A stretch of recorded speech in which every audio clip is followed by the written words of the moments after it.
Welcome everyone to the Lofi Poli Sci podcast. I'm your host Michael Pickering, and that's right, Lo-Fi as in low fidelity, low quality, in your face, messy as can be global news show.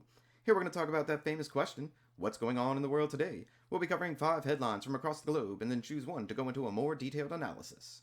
The news, fresh off the press. Source, Reuters, World Section. Rockets hit U.S. airbase in Afghanistan. No casualties. For followers of Lo-Fi, you'll remember our conversation on the Taliban walking out of U.S.-Afghani peace talks this week.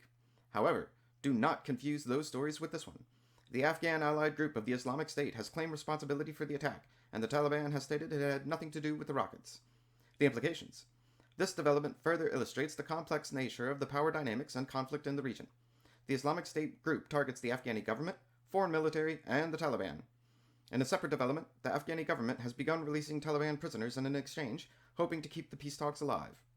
Next up, source, BBC News, World. Israeli man charged with spying for Iran.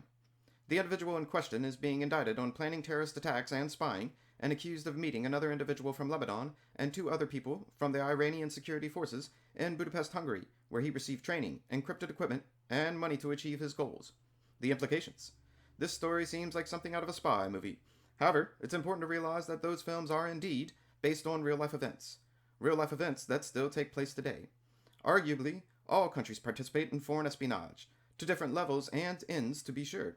But surely, we should realize that there are always political events going on behind the curtains of everyday life, most of which we know very little about.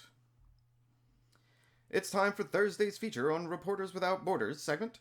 Today we're focusing on our neighbor to the south, Mexico. Let's remember from last week's description.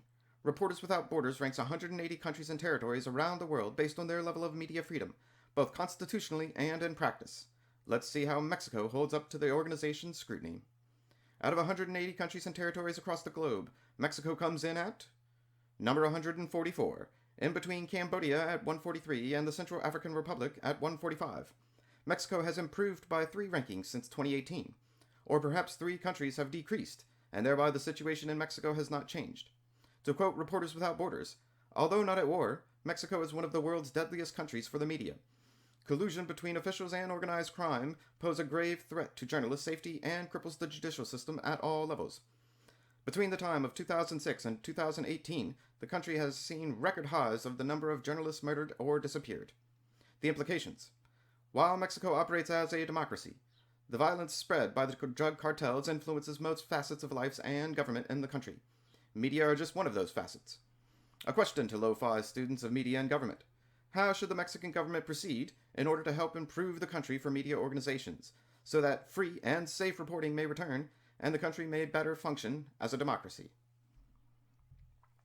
And now for our headline in the spotlight segment. Source, Reuters, World Section. Iraq names its 3rd prime minister in 10 weeks.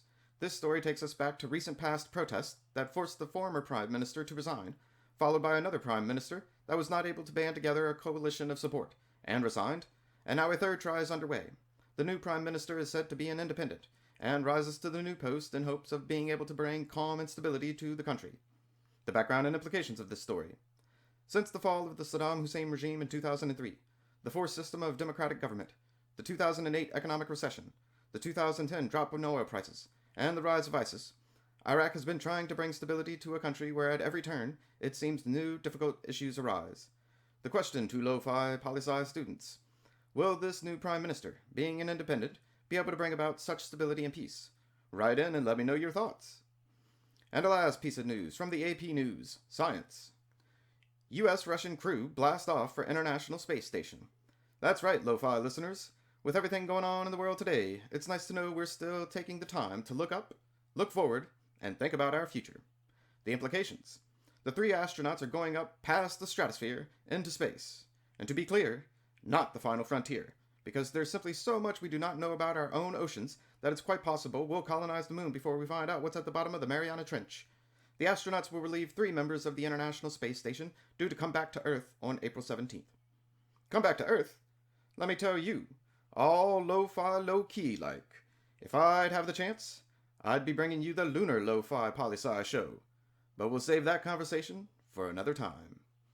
And that's a brief snapshot of what's going on in the world today. Please write in with your questions, comments, or requests of countries for our news segments to Lofi Poli Sci at planetmail.com. That's Lofi, L-O-F-I, Poli, P-O-L-I, Sci, S-C-I. Lofi Poli Sci at planetmail.com. Let me say thank you so much for listening. Stay safe, wash those hands, and I'll see you on the next episode of the Lofi Poli Sci podcast. Pickering, signing off.